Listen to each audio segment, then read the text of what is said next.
Hey everyone, Matt back for Photo News and Reviews. Today I want to talk through an incredibly powerful external battery pack that looks perfect for the kind of traveling work that I do.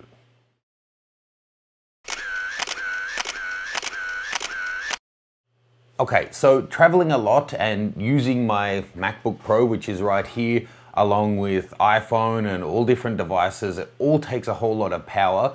When you're, staying indoors, that's no problem. But when you're on the move a lot, you need to keep working and batteries just die, especially, no matter how good your device is, as you start putting more and more power intensive applications and programs and hardware in there, the power just seems to run out all the time, right? On a little side note, I personally think the next huge development in electronics and technology is going to be batteries that can, be a tenth of the size and twice as powerful. It's going to open up a whole new world. But anyway, in the meantime, I wanted to get an external battery pack, one just for recharging my phone. I don't really want one of the cases that has a huge extra pack as the case. And one that preferably would be powerful enough to be able to actually recharge or keep my MacBook Pro running.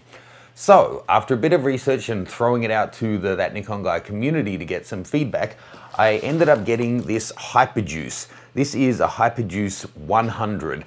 It's, it's very dense. It feels like an oddly shaped external hard drive. It's quite heavy, to be honest. You want to get this in your travel luggage where they're not going to weigh it, like in your jacket pocket or with your laptop. They rarely ever weigh that bag.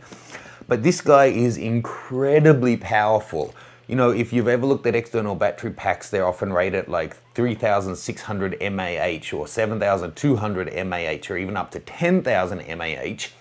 10,000 mAh, by the way, is 10 watt hours.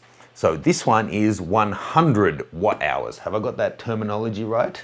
Yes, I think so. Someone will correct me anyway. But so this one is 10 times one of those ones you see that says it's 10,000 mWAH, whatever.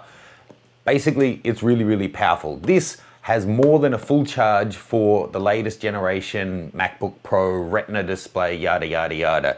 You could recharge your iPhone dozens of times from something like this.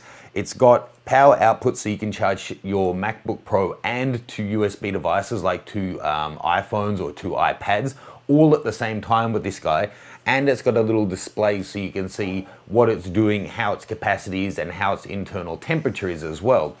They actually make these in 60, 100, 150, and 222 capacity. I was thinking about getting the 222, but I understand this one's the one recommended specifically for MacBook Pros.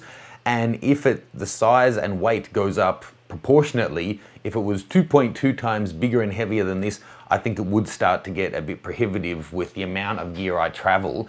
This should be a nice balance. If I can extend my MacBook battery life by double and get a good charge or two into my iPhone at the same time, this looks to be really, really fantastic. So it also, it matches style-wise, that kind of thing. One thing you have to point out though, there are different watts in terms of how much power they put out, and not everything will charge everything. So there aren't that many out there that will actually charge a laptop. And to do it, you do actually have to do some extra work. So I got the Magic Box. You either need to buy an accessory from Apple, which will let what this one naturally comes with talk to their equipment and then be able to charge and power the MacBook, or get one of these kits and then you actually hack your power supply. So then at once you can be charging this and charging the MacBook, then take the power off and just use this for the MacBook. They say it's a 2-minute job and that you can't get it wrong, so that seems fine by me.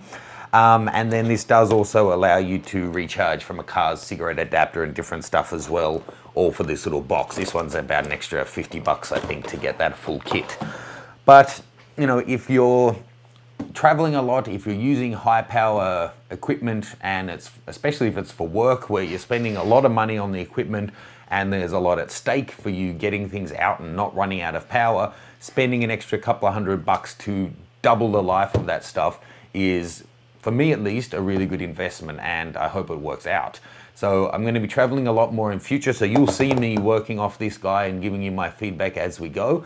Again, after I've used it for a few weeks and really gotten a feel for how it works and how it goes in my workflow, I'll let you know all of those thoughts, and I will make a separate video as I go through and hack my power supply to get it all set up to use this kit.